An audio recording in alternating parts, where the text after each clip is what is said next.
15 минутта дайын болатын сүтсіз және сары майсыз бір жұмыртқадан осындай өте дәмді печенье дайындаймыз. Жұмыртқамыздың үстіне қантымызды қосып, барлығын жақсылап, біздің қантымыз ерігенше жақсылап араластырамыз. Венчикпен араластырамыз осылай.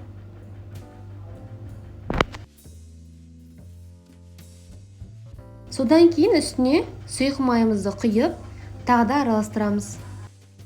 Осы рецепті 2 есе көбейтіп жасасаңыз, сіздің печеньеңіз кішкене көбірек болып шығады. Ол үшін 2 жұмыртқа қосып, 2 шай қасық разрыхлитель, басқа да құрамдарды 2 еселеп көбейтіп жасайсыз. Келесі кезекте ұнымыздың үстіне 1 шай қасық разрыхлитель қосып, ұнымызды ситадан өткіземіз. Менде разрыхлитель қосқан жері көрінбей қалды. Міндетті түрде ситадан өткізіп, осылай салып отырып, қолымызбен жұмсақ қамыр илейміз.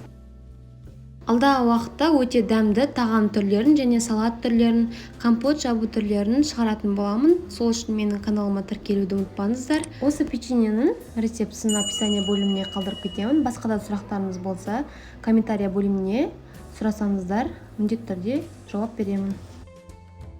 Біздің қамырымыз жұмсақ болып шықты. Енді осы қамырымызды пакетке салып 5 минутқа қалдырамыз. Немесе бетін жауып қойсаңыздар да болады. Қамырымызды бір илеп алып, содан кейін сопақша көлемге келтіреміз. Қамырымызды 15 бөлікке бөлеміз. Көп болған қаласаңыздар, осы рецептпенен 2-ге көбейтіп жасасаңыздар болады.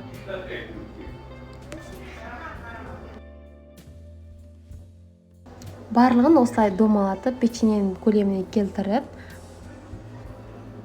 алдын ала дайындап қойған формамызға саламыз.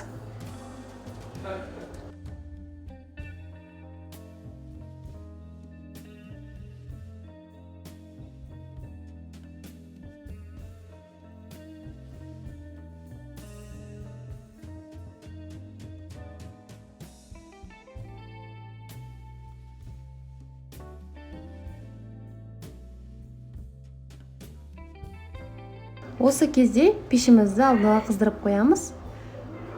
Біздің печеньеміз міне барлығын жасап болдық. Енді печеньеміз бетіне осылай вилкаменен жапырақтың узорын саламыз. Өзіңіз қалауыңызша ештеңе салмасаңыздар да болады.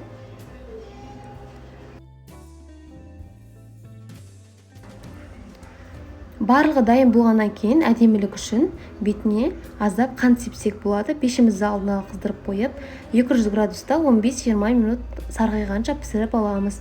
Міне біздің печеньеміз дайын болды. Өте дәмді болып шығады. Міндетті түрде жасап көріңіздер, менің каналыма тіркеліңіздер.